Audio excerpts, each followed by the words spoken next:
Assalamu alaikum, dear friends. Hope that you all would be in the best of your mood. This is Ayubi and you're watching Smart Professional Educator. All of you are welcome in Smart Professional Educator. Dear friends, आज हम एक ऐसे topic पे जा रहे हैं जैसे कि समटाइम हम होता है ना हमारी एक्चुअल लाइफ में हम अपने सोसाइटी में अपने लाइफ में बहुत सारी बातें कर रहे होते हैं। इन्हीं सारी बातों में से कुछ बातें ऐसे होते हैं हम लगता है वाला लफ्ज यूज करते हैं अपनी ही लैंग्वेज में। लगता है, देखिए ना, लगता है।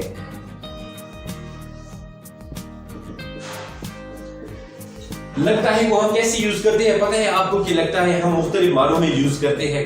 फॉर एग्जाम्पल हम कहते हैं ना, ये फूल तुम्हें कैसे लगता है, मौजूद वक्त में ये फूल तुम्हें कैसे लगता है। अच्छा, ये फूल तुम्हें कैसे लगा, अच्छा ये फूल तुम्हें कैसे लगेगा।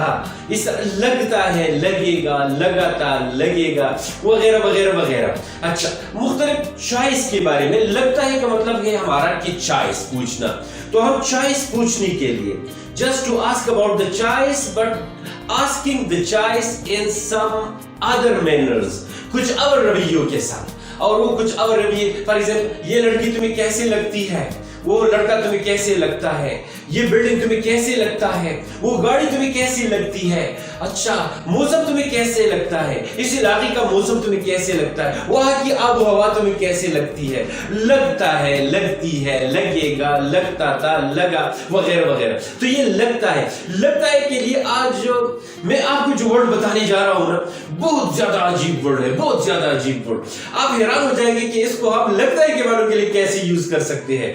और वो वर्ड जो कि हमारे आज के लगता है या लगेगा वगैरह वगैरह, इन्हीं चीजों की मानों के लिए जो हम वर्ड यूज करेंगे, जो हम बेस्ट वोकैबुलरी यूज करेंगे, जो हम in English common vocabulary use करेंगे, वो बहुत ज्यादा कॉमन है, बहुत ज्यादा आम है, बहुत ज्यादा एक आम सा लफ्ज है। और हैरान होने की बात यह है कि उसके अपने माने कुछ और है, लेकिन लगता है कि मानों के लिए बहुत बेहतर अंदाज में हम यूज कर रहे होते हैं उसे।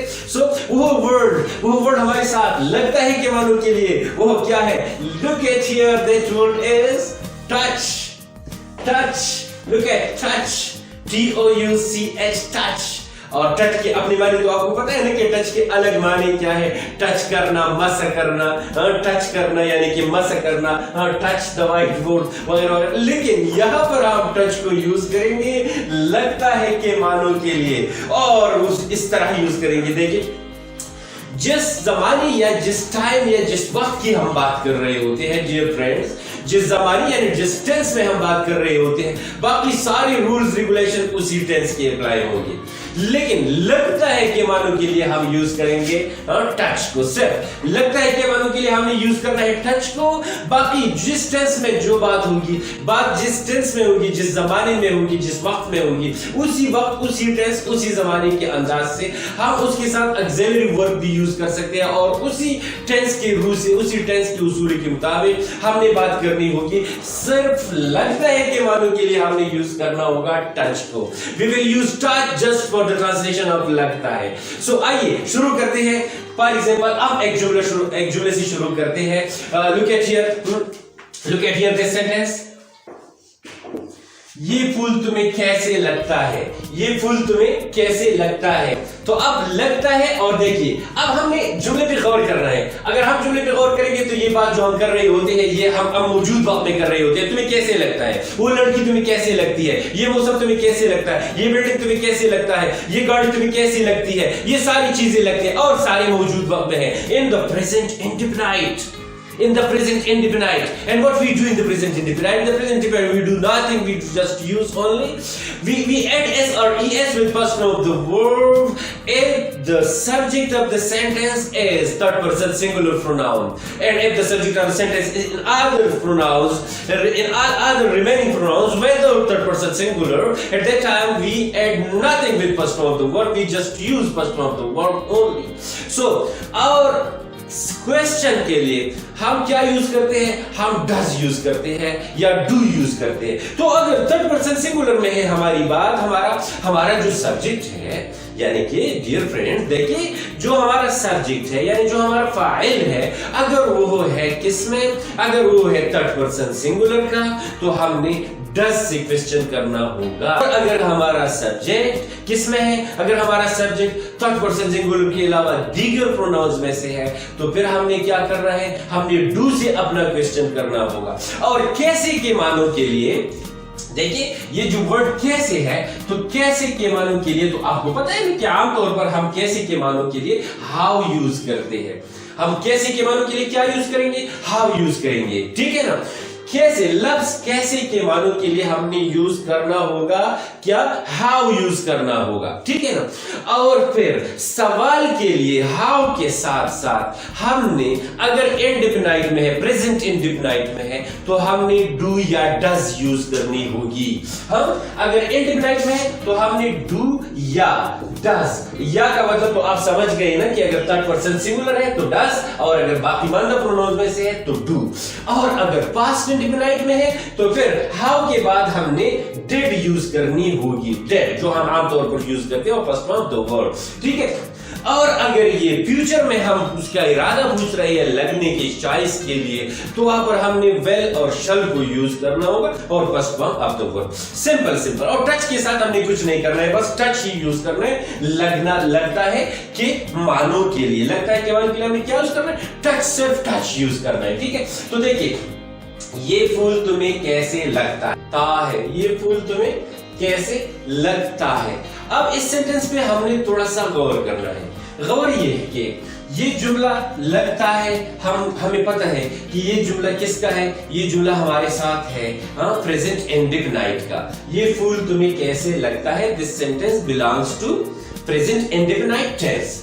अच्छा, अब यहाँ पर हमने सब्जेक्ट को ढूंढना है कि हमारे साथ सब्जेक्ट क्या है। तो यहाँ पर इसी जुमले में तुम्हें यानी कि यू हमारे साथ इसी सेंटेंस में सब्जेक्ट। क्वेश्चन किससे करते हैं, डू से क्वेश्चन करते हैं या डज से हम अपना क्वेश्चन बनाते। तो अगर हमारे साथ हमारा subject third person singular pronoun में से कोई हो, तो वहां पर हम डज से अपना क्वेश्चन बना देते हैं। और अगर हमारे साथ हमारा सब्जेक्ट बाकी मानदा प्रोनाउंस में यानी थर्ड पर्सन सिंगुलर के अलावा किसी और कोई और प्रोनाउन हो, तो वहां पर हम अपना क्वेश्चन बनाते हैं डू से। ये बात तो आपके जहन में होनी चाहिए।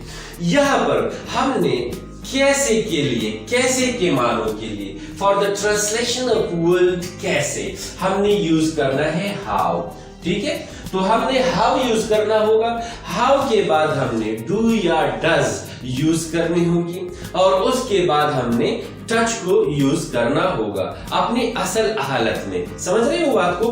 तो डियर फ्रेंड्स, हाउ से जुमला शुरू करना है, उसके बाद डू या डज इस्तेमाल करना है प्रेजेंट इंडेफिनाइट टेंस में मौजूद वक्त में। और अगर हमारे साथ ये जुमला, फर्ज किया हम इस जुमले को यू कर दे कि पास्ट इंडेफिनाइट की जुमला पास्ट इंडेफिनाइट की हो गई, ये फूल तुम्हें कैसे लगा।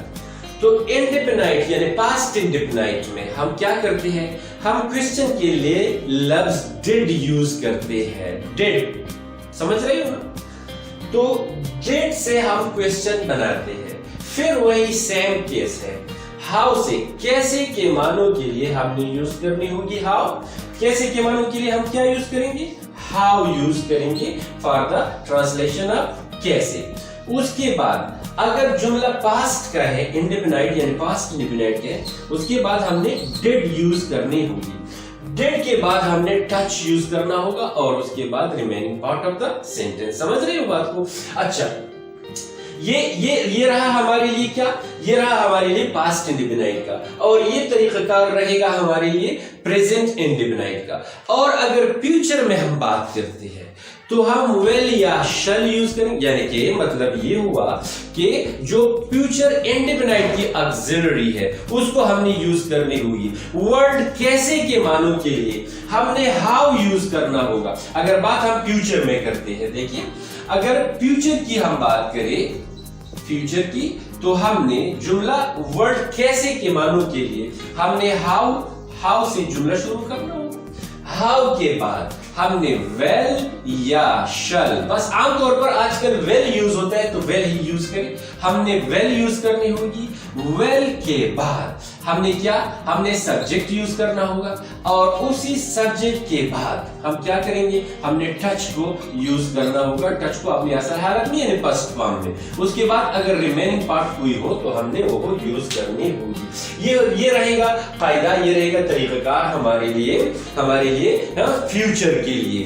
तो देखिए बार बार मैं एक बात पे इंसिस्ट करता हूं कि लगता है के मानों के लिए हमने यूज करना है टच को, उसके बाद कैसे के मानों के लिए हमने यूज करना है हाउ को, और अगर जुमला मौजूद वक्त में है, प्रेजेंट इंडेफिनाइट में है, तो हमने डू या डज हाउ के बाद यूज करना होगा। अगर जुमला पास्ट में है तो हमने हाउ के बाद डिड यूज करनी होगी, और अगर जुमला फ्यूचर में है तो हाउ के बाद हमने वेल यूज करना होगा, और उसके बाद टच। तो सब में से टच को हमने यूज करना है, और जो जमाना है, जो टाइम है, उसी टाइम की रूल्स के मुताबिक हमने उसी सेंटेंस को पे जाना होगा। अब आइए थोड़ा सा प्रैक्टिस करते हैं इसी एक जुमले के। इस जुमले को हमने मुख्तलिफ जमानों में चेंज करना होगा और उसकी जमाने के उसूल के मुताबिक उसे हम चेंज करेंगे और बोलेंगे। फिर आगे जाकर हम थोड़ा सा लैंग्वेज प्रैक्टिस भी करेंगे। Okay friends, now look at this sentence. ये फूल तुम्हें कैसे लगता है, प्रेजेंट इंडेफिनाइट, और हमारे साथ सब्जेक्ट क्या है, तुम्हें यानी यू। सो हाउ से जुमला शुरू करेंगे, how, look at the sentence please, how do, क्योंकि प्रेजेंट इंडेफिनाइट में तो, और डू क्योंकि यहां पर हमारे साथ हमारा सब्जेक्ट जो है वो यू है। यू बाकी मदर प्रोनाउंस में से आता है, यानी थर्ड पर्सन सिंगुलर नहीं है, तो यहां पर हमने डू यूज करना होगा। और अगर थर्ड पर्सन सिंगुलर हो जाए तो फिर हम यूज करेंगे किसको, फिर हम यूज करेंगे डज को। ये फूल तुम्हें कैसे लगता है, how do you touch this flower, how do you touch this flower. अच्छा, ये फूल उसे कैसे लगता है, यानी थर्ड पर्सन पे जाते हैं। ये फूल उसे कैसे लगता है, हाउ, जो कि उसे ही थर्ड पर्सन सिंगुलर है, तो यहां पर डू की जगह हम डज यूज करेंगे।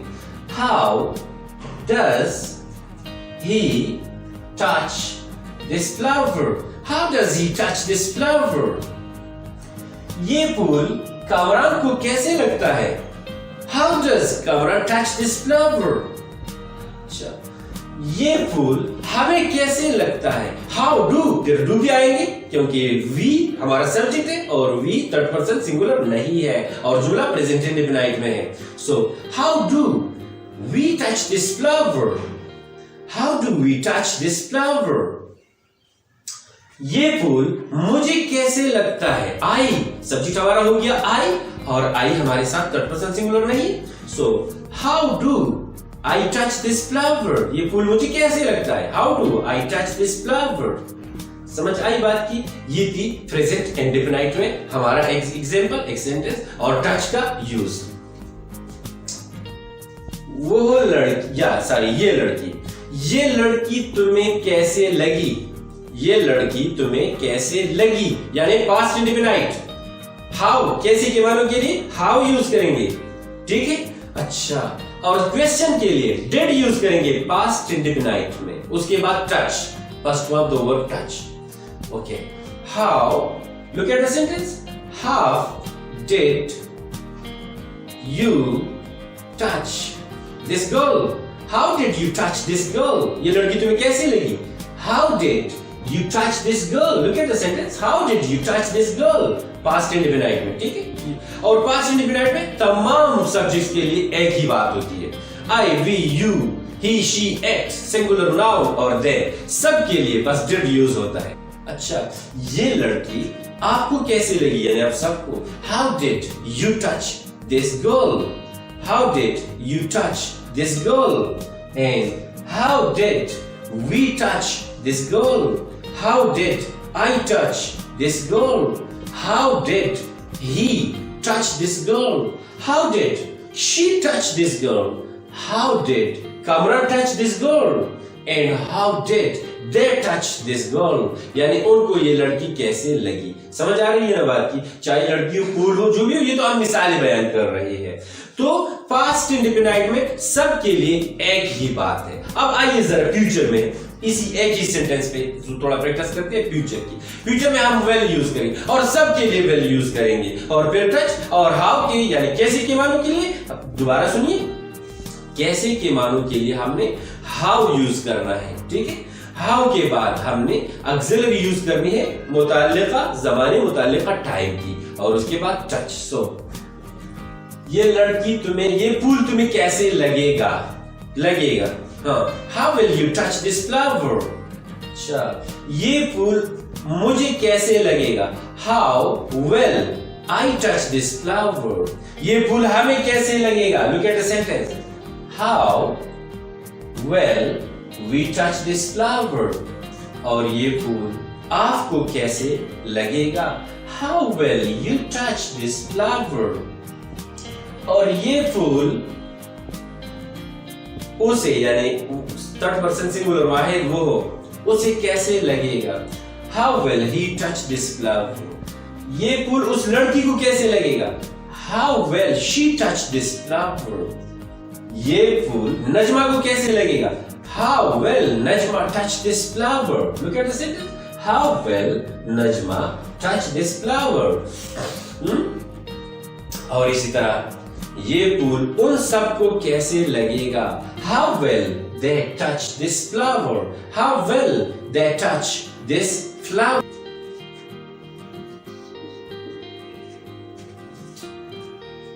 वो मुझे अच्छी लगती है, वो मुझे अच्छी लगती है। यहाँ पर सब्जेक्ट हमारा वो है, वो थर्ड पर्सन सिंगुलर है। थर्ड पर्सन सिंगुलर में प्रेजेंट इंडेफिनाइट में हम first form of the verb के साथ इस या इस का इजाफा करते हैं। She touches me good, she touches me good, वो मुझे अच्छी लगती है, she touches me good. Now look at this example, this sentence. आपको ड्रामा कैसे लगा या कैसा लगा, तो आपको, यहाँ पर आप हमारे साथ सब्जेक्ट है यू, ठीक है, और लगा यानी कि इंडेफिनाइट, पास्ट इंडेफिनाइट, पास्ट, असल में ये पास्ट का सेंटेंस है। सो आपको ड्रामा कैसा लगा, काम मुकम्मल हो गया यानी पास्ट में चला गया। सो यहाँ पर हम हाउ कैसे के मानों के लिए हाउ यूज करेंगे, उसके बाद क्वेश्चन के लिए डेड यूज करेंगे, हाउ डेड, और चूंकि यू सब्जेक्ट है so how did you, how did you. और लगने के मानों के लिए क्या यूज करेंगे, touch, how did you touch the drama, how did you touch the drama, how did you touch the drama.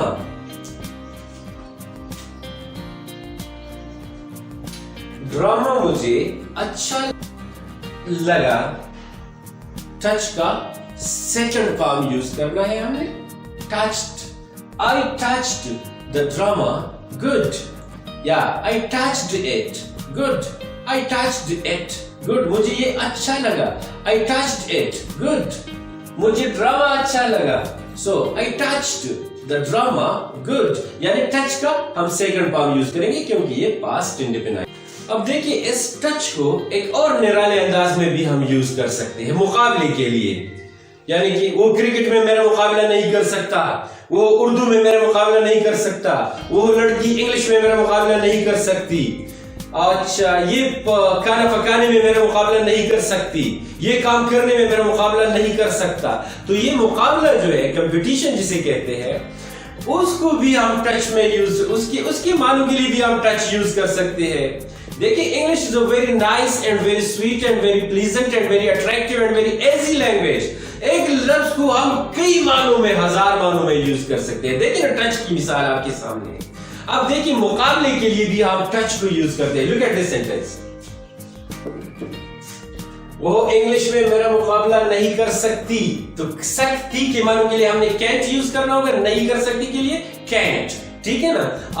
फिर टच को यूज करना है मुकाबला के लिए। अजीब बात है, देखिए इंतहाई अजीब, बहुत ज्यादा अट्रैक्टिव, मुकाबले के लिए हमने यूज करना है टच को। वो इंग्लिश में मेरा मुकाबला नहीं कर सकती, तो she can touch me in English, यहाँ पर हमने इंग्लिश यूज कर दिया, so she can't touch me in English. अच्छा, वो क्रिकेट में मेरा मुकाबला नहीं कर सकता, he can touch me in cricket, he can't touch me in cricket। अच्छा, नजमा खाना बनाने में मेरा मुकाबला नहीं कर सकती, Najma can't touch me in cooking. Najwa can touch me in cooking. इस तरह मुख्तलिफ यानी मुकाबला आप जिस भी चीज में आप मुकाबला यूज करना चाहिए वहां पर आप टच को यूज कर सकते हैं। आप प्रैक्टिस शुरू कीजिएगा अपने दोस्तों के साथ, अपने माहौल में, अपने घर वालों के साथ, फैमिली मेंबर्स के साथ, सब में आप टच को मुकाबले के लिए और टच को लगना है के मानों के लिए यूज करने का प्रैक्टिस कीजिए। जितना भी आप प्रैक्टिस करेंगे इतना ही आपका इंग्लिश परफेक्ट हो जाएगा और फ्लुएंसी गेन कर पाओगे। डियर फ्रेंड्स, प्रैक्टिस आपका काम है, तरीकाकार और गाइडेंस मेरा काम है। आज की क्लास में टच के बारे में बस इतना कुछ था कि हम टच को यूज करें। हमारे आज की क्लास की मौजूद बहस थी टच, और टच को हमने दो मानों में इस्तेमाल कर दिया, लगता है के मानों के लिए और मुकाबला करने के मानों के लिए।